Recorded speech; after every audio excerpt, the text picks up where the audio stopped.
Hi everyone, I'm Mike Abadi and welcome to VTblogosphereTV. We are heading into election season. It's a very exciting time. It's episode number 44. And we are thrilled to invite, and she shows up, Carolyn, I'm here. Right? She is running for state senate in Franklin County. So thank you for getting all the way over to Montpelier. It's my pleasure. I hope I get to make that drive a lot more frequently in the coming months. This may be your commute very soon. And Carolyn, actually, I invited you on because you've kept a blog for years and years. Yeah, since I was 17. This blog. Wow. Yeah. CarolynBright.net. CarolynBright.net. Yep. Though at one point it was brightadventuresvt.blogspot.com. So that address has changed. Was that the early incarnation? Yes, the earliest incarnation was that. Yes. Okay. I've checked it out a bunch of times, and I've really enjoyed the quality of the writing, and also I think the blogosphere tends to be, hate to generalize, but a little bit cynical and jaded and snarky. And I just really appreciate how sincere and straight you mean what you say kind of feeling. It's really a nice place to visit. Well, thank you. I appreciate that. And you are now keeping CarolynBright.org as your campaign mainstay. Exactly. Right? It's kind of with this election, and because I've had a blog for so long, and because I'm 22 at this point, I'm kind of in uncharted waters in terms of what to do as a young person who's had this online presence in terms of a blog and a Twitter account and sometimes a Tumblr, and in terms of what to do with that while transitioning into kind of this campaign persona. And one of the things that is because we have the campaign blog as well, which I'm the primary author of, because I'm so used to writing, and I'm not necessarily as comfortable as some candidates might be having other people post from my perspective, or having you know, writing that's not in my voice represented. Having the handler say it, yeah. Right, exactly. Which, you know, in some campaigns, like I understand that President Obama can't write all of his blog posts, but I luckily am just running for about 40,000 people, so I have a little bit more time. But what I found is that I just don't have time at this point to tweet and blog from two separate accounts. So I'm just blogging at my campaign website, which is CarolynBright.org, and I've temporarily suspended. It's not gone. It's just hidden, CarolynBright.net, so I'm not racked with guilt constantly. Okay, the updating, yes. Updating, right. Because you sit there and you're like, oh, I feel so guilty because I haven't updated in weeks, and not that I have a contingent of like 300 readers who are reading all the time, but it's just one more thing that you have to kind of keep track of. Well, what I learned also visiting Bright.net is that there is a constellation of pageant blogs, and that is just that's a world unto itself. And it is, and it's funny. I actually started blogging when I was Miss Vermont's Outstanding Teen, back when I won when I was 16 years old. And I had a blog for that year because people want to know what you're doing when you're Miss Teen Vermont, I guess. And I had that blog, and then when I was done being Miss Vermont's Outstanding Teen, I wanted to keep writing, and I wanted to keep sharing what I was doing with people. And that's the same blog that I maintained all the way through college, through my year as Miss Vermont, through my time as a St. Mike's blogger. It was my personal blog while I was blogging professionally for another website, and so that's kind of been this online chronicle of my life since I was 17. A personal archive. Yeah. And was launched way back then. Exactly. You mentioned 40,000 potential constituents. Yes. What is the shape of that? It's not just or only Franklin County. Right. What is the area that Senate seat covers? So I'm running to represent Franklin County and Alburgh, and technically it's Franklin County minus Richford and Montgomery plus Alburgh, which is at the very top of Grand Isle County, and it kind of works out well. And my mom's house is actually almost in Alburgh. It's so far out in West Swanton that it's her inn is in West Swanton, and that's almost Alburgh, so that works well. Okay. Yeah. And this, you mentioned, it's quite historic that there are two open seats in that Franklin County seat right now. There are. Right now, so our two current senators are Randy Brock and Sarah Brannon-Cattell. Randy is, of course, running for governor. And familiar to all of us. Exactly. And Sarah has been our senator for 17 years, and she's been the chair of the Senate Agriculture Committee for 15, and she's just been an extraordinary senator. And one of the reasons that I'm running is when I announced, I was kind of looking around at the field and there were no women in the race. And we've had a female senator for 17 years, and I just thought it would be an incredible shame if, one, we don't have a woman representing Franklin County in the state Senate. Mm-hmm. That would be a problem. But also, if we didn't have any women in the race, period. So that's one of the reasons that I announced, and I'm very, very lucky that Senator Cattell has been very supportive. She's been helping me. She and her team and her family have been helping me with everything from how to do the website to how to get out and campaign and everything in between. Excellent, excellent. And do you know how long she held that seat for? Quite a while? 17 years. Wow, did you mention that? Yeah, I'm sorry. That's okay. It's okay. We all have those moments. So as you get out there and campaign, what are you hearing from the constituents of Franklin County? Well, I think you hear different things from different people depending on where they are in the county, depending on what they do for work. I've been hearing a lot from people, a lot of concern about the new healthcare system, a lot of concern about what that's going to look like, how that's going to apply to their business, how that's going to apply to their family.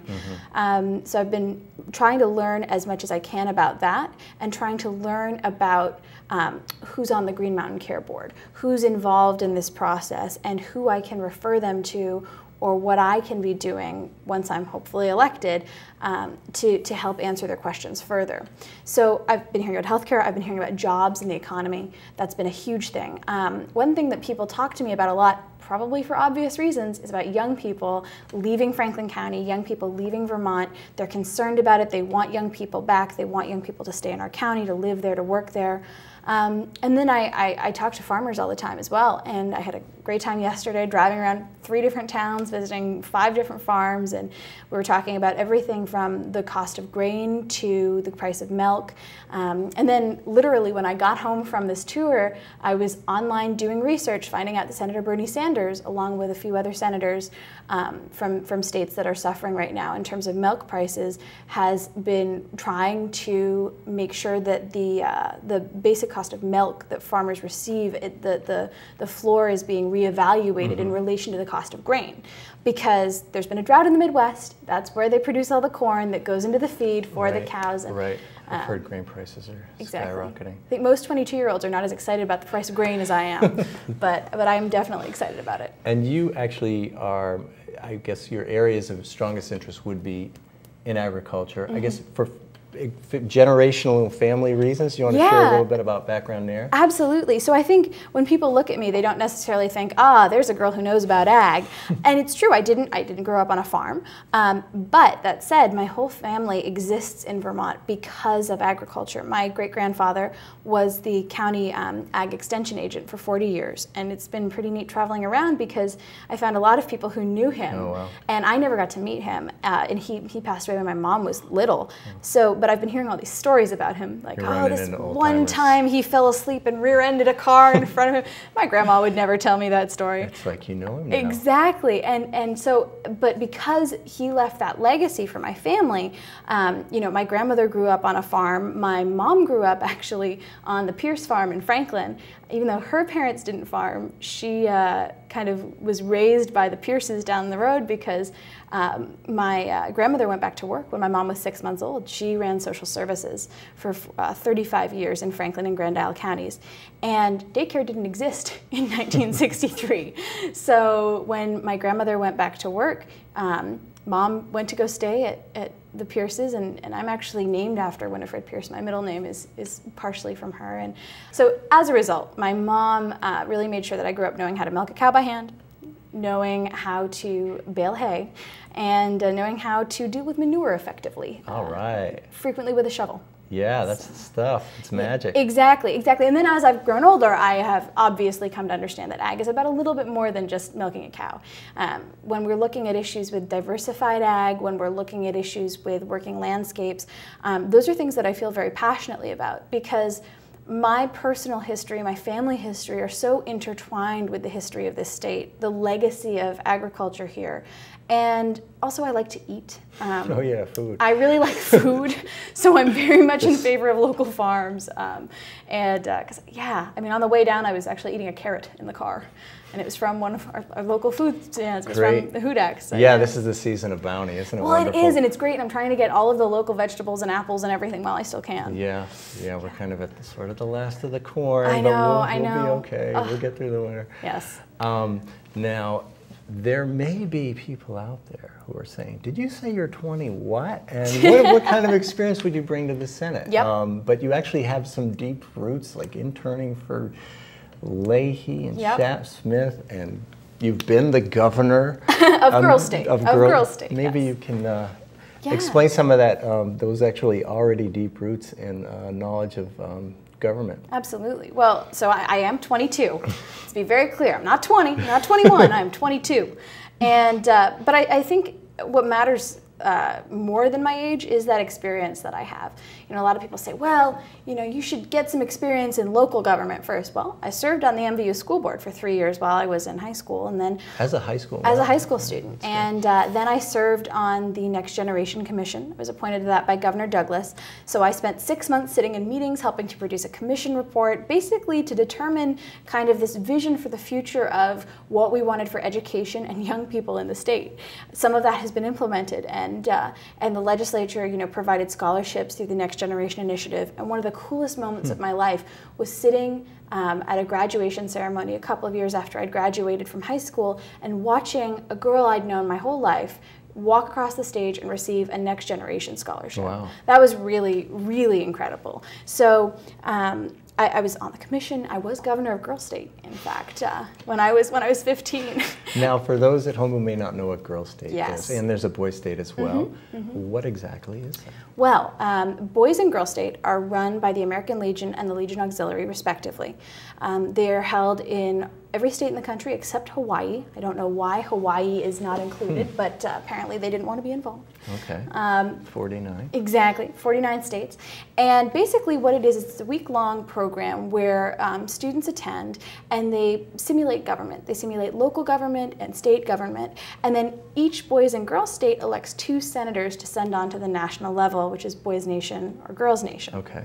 And it's a really incredible program. I participated when I was 15 and had a great experience, and I've gone back every year since to be a counselor, and in 2011 I became the Girl State program co-director, and now I am the director of the program. Oh, Yes. so you figure out how this is all going to work? There's a summer weeks of Yes. planning. We literally start planning the following year's session the week after the session ends. We spend a full 12 months planning the week-long Girl State section that takes place typically the last week of June. And it's for girls who have just finished their junior year of high school and are going into their senior year. And we typically have about 100 girls, right around 100 girls who come and attend. And there is just a ton of logistical stuff, as you might imagine. You know, making sure that we have the right venue, with making sure we have enough food, that all the beds are there, that we have classrooms, that we have auditoriums, making sure we have a Zumba instructor, and that we have, you know, the Secretary of State coming in, and that we have all these guest speakers, and then the counselors who are there to help lead the girls. And so there are just lots of moving pieces. And when I, you know, people bring up my age a lot, which I really think is kind of a non-entity, but I've spent pretty much my whole life always being the youngest person in the room. I was the youngest person on the Next Generation Commission by decades. I am the youngest person involved in Girl State probably by at least 30 years. As the director? And I'm the director. I'm the youngest director in the country. As far as we know, I'm the youngest director in the history of the program. Wow. When I was elected, I was the youngest governor in the history of the program. So it's something I'm really used to.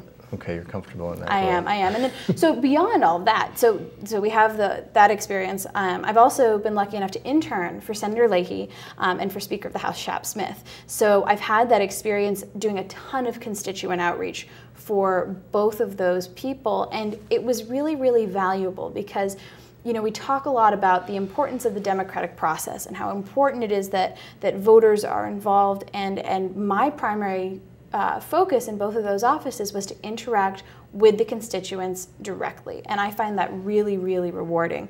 And I actually had someone tell me, oh, you don't want to intern in the Burlington office for Senator Leahy, all you do is constituent outreach.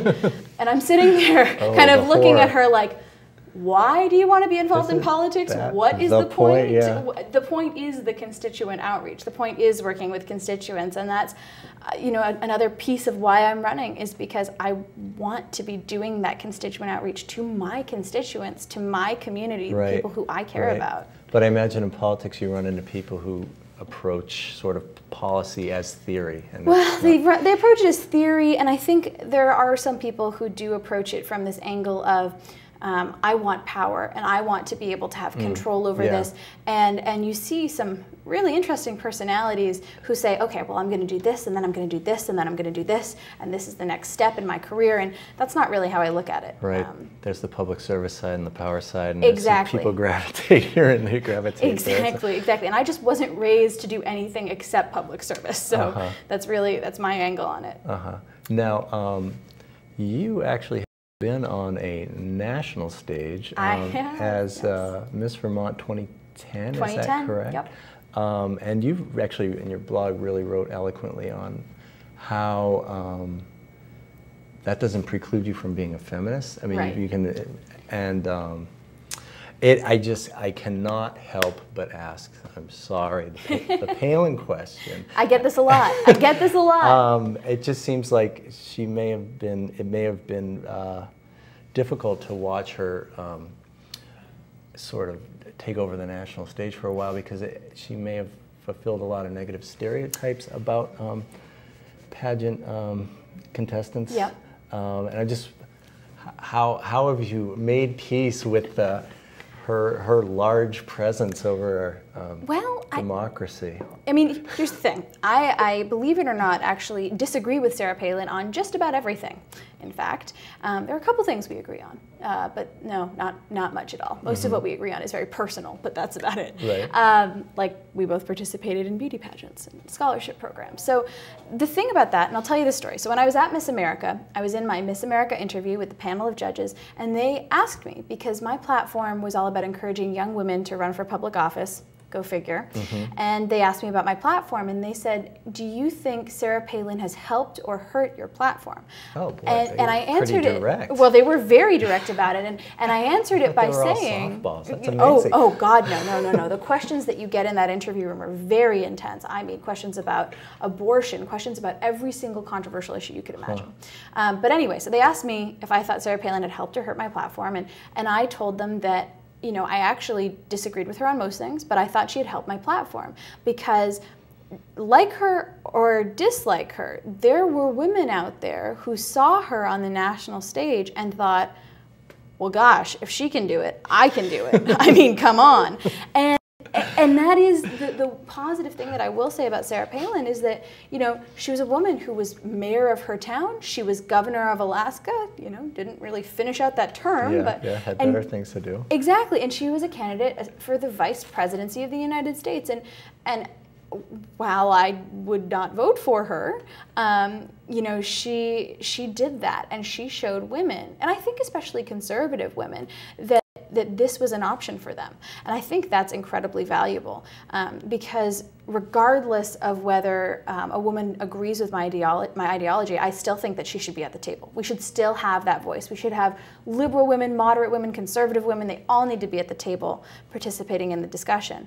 And I always like to remind people that I, in fact, won Miss Vermont. Sarah Palin never won Miss Alaska. She was a runner-up. She was a runner-up, yes. Okay. Oh, she's got to practice her flute a little better, right? Yeah. Wasn't that her? I'm sure she's a much better flautist than I am. Yeah. I sing for my talent. I do not play the flute. So I particularly, I'm wondering when the sort of wince factor when she was sort of famous. They're even called Palinisms, like invented words, mangled language, just kind of she can generate words and words and words, and it's impressive. But I just wonder how you feel about that aspect of it, because you are so adroit with language. Well, I mean, I think one of the key things there is to kind of look at how society looks at women in politics as a whole, and the fact that we're looking at Sarah Palin as a representative for all women, or all beauty pageant winners, or all women in politics, really speaks to the fact that as a society, we're not looking past stereotypes of women. We're not looking past stereotypes of who these women are who participate in Miss America state pageants or on the national level. We're not looking past stereotypes of women in politics. And I think that that's really important as well. And hopefully we'll be able to move past that as we have more women running. Because one of the best parts about being Miss Vermont was I got to constantly travel around and just shock people all over the place, because I could actually, you know, form coherent sentences and not make up words. And I think that was I mean, I can make up words, but it's fun. I'm sure it is. It's just not really my thing. But yeah, no, I got a huge kick out of some of those SNL sketches where what was so scary to me was Tina Fey was, you know, doing Sarah Palin, but they weren't like scripted lines, they were lines from her actual interviews and things. It writes itself. Yeah. Well, exactly. And I think it was frustrating at times. You just had to laugh it off, but it was frustrating at times because, you know, my mom's PhD research is actually on female Islamic leadership in Indonesia. So I'm the daughter of a woman who focused her doctoral research on gender studies. And as she likes to remind her friends, a crown doesn't negate intelligence. Just because a woman has a crown on her head, it does not make her any less intelligent. Just because I have blonde hair does not make me any less intelligent or any less serious. And that's one of those interesting things that I never really encountered until I participated in the Miss Vermont program, was that I didn't face discrimination or objectification from people within the program. It was quite the opposite. It was from the outside of the program. It was from people who looked at me and assumed I was stupid because of their own perceptions of what the program was. But the program itself was very supportive. Oh, the program was incredibly supportive. There is literally no way I would be able to be sitting here running for state senate, you know, at 22 or at 35 or 42, whenever I, you know, do run, if I hadn't had the experience of being Miss Vermont. You mentioned Indonesia. Yes. And you actually lived there? We did. So when I was growing up, you know, I was born in Vermont. We've lived in Vermont. This is always our home base. We always spent probably at least 4 to 5 months here, but my brother and I also traveled with my mom while she was doing her research overseas for her master's and her PhD. And so we spent time in Indonesia, much like our president, Barack Obama. And I couldn't help but notice that this is the 44th episode of this show. And of course, he's 44. Isn't it? Yeah. I'm hoping that's a numerology some good juju there or something. You know. But yes, born in Vermont. There's no birth certificate questions here, right? Well, you know what's interesting? So our Franklin County's own Chester Allen Arthur, I learned that there was actually a scandal about his birth certificate when he was serving in office. His detractors wanted to claim that he had been born in Canada because apparently in their minds Fairfield, Vermont is actually in Canada. Trust me, it's not. That's funny. I didn't know that. Yeah, it's true. I have known historically there's been looking at which presidents have had immigrant parents, and there's precedent for that. Oh, too. absolutely. Yeah. And what I think is so funny about that kind of clause that you know, to be president you have to be a natural-born American or natural-born citizen. You know, there are some people who think that precludes people who were born by C-section. You know, oh, right. What's natural actually exactly what mean? I mean, and you know, we can assume one thing, and that's the most logical assumption, that they were born on American soil. But if you interpret it slightly differently, it means something completely different. Right. We actually don't have much time, but this conversation might be foolish to try to sneak in at the end. But we are living, the context of the election is this overarching, really 2012 has been about a war on women. Is there one, or is it just a fantasy of you know, some Democratic consultant trying to make the Republicans look bad? Yeah. What's going on for women in this country right now? That's you have 20 seconds. Okay, no. got it. No, but that context is fascinating. If you Well, no, I think what's so scary is it's not a fantasy of some pundit somewhere who's trying to make some group of people look good. It's there and it's real. One of the discussions that I have had with my fiance frequently is whether or not racism or sexism is more prevalent. And my argument is that sexism and racism is definitely a problem. It still exists. It's a real issue. But sexism affects 51% of the population overtly, and then the other 49% who are male in less direct ways. Because if a woman isn't being paid a fair wage, she isn't the only one who suffers. Her husband, her son, right. her brother, everyone in her family suffers. Right. And what's so terrifying is that people really are not just intentionally targeting women, but not realizing why it's happening, not realizing that it's because of gender discrimination that it's happening. Mm-hmm. And I'm not going to sit there and say, poor me, I'm a girl and people pick on me, because that's not the reality. That's not my reality. But at the same time, women are treated differently because of their gender. Luckily, we're not facing that as intensely in Vermont, but if you look at the breakdown of our Senate right now, we have less than a third of our current senators who are women. So we need to keep as many women as we possibly can in our House and in our Senate to ensure that both genders have an equal seat at the table. Nice. You are reminding me that the state Senate last spring was not terribly functional. I've heard that. It seemed like there was a lot of infighting and bills were stacking up as the House was just sending them over and sending them running like a clock. Do you have a sense of what was going on there, and what could you bring to help that break that logjam? Well, the sense that I have, and I was actually there in the last few weeks of the session because that's when I was kind of considering whether or not I would run. So I'd be wandering through the halls and see the panic on everyone's faces as they're trying to finish up. I'd be looking at them like, ooh, that's what I'm going to be doing next year? Okay. And but I think it really comes down to, in a lot of situations, the various personalities who are involved and the attitudes that they take about certain issues, or frankly about personal issues in some situations. I think what I could bring to that chamber is the fact that I am young, and though I'm young, I am experienced, I am mature, and at the same time, I also think that optimism that you mentioned, that lack of cynicism, it's not that I'm naive. I don't think everything is rainbows and lollipops. But at the same time, I do have a fairly optimistic perspective. That's why I'm doing this. I care about the people of my county, the people of my state, and I want to go down there and I want to be able to affect the Senate chamber and that body in a very positive way. It's not rainbows and lollipops, but I'm going to do my best to make it a little bit brighter. Just to double back on the point you were making earlier, we're closing, and I just wanted to reminded that Shirley Chisholm, who ran for president, African-American woman in the early 70s, actually said that she found being a woman more of a quote-unquote handicap than being African-American in politics. So there is, there's well, if you look at an the old order, boys network out there. It's the order that people got the right to vote in. African-American men had the right to vote before women did. Yeah. That's one of the things that blows my mind. My great-grandmother was a suffragette who marched in the streets of Boston for suffrage, and here I am, less than 100 years later, able to run for the Vermont State Senate. Yay. With a lot in common with an African-American president. I know. Who would have thought? I know. And it's not just Indonesia, it's our grandparents, our moms. We have a lot in common, actually. Thanks so much for the time. This was a lot of fun. And best of luck. You're definitely ready. And I hope the voters of Franklin County agree with you. Yeah, 2 open seats. So that's big change. Yeah. Historical, 100 years since the last time. That's exciting. So best of luck, and good night, everybody. I am so glad that I made it back to Indonesia and that Michelle was able to join me. We had a couple of false starts this year, but I was determined to visit a country that's meant so much to me. And unfortunately, this visit is too short. But I look forward to coming back a year from now when Indonesia hosts the East Asia Summit. Let me begin with a simple statement.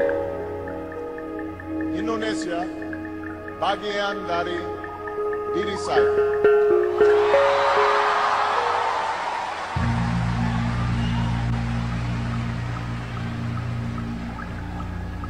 I first came to this country when my mother married an Indonesian named Lolo Sutoro. And as a young boy, I was coming to a different world. But the people of Indonesia quickly made me feel at home.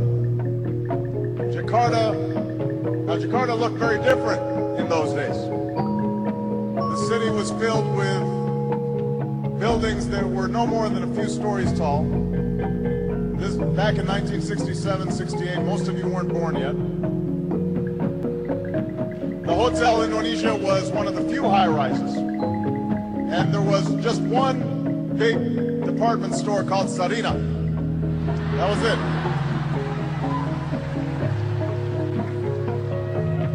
Becaks and Bemos, that's how you got around. They outnumbered automobiles in those days. And you didn't have all the big highways that you have today. Most of them gave way to unpaved roads and the kampongs.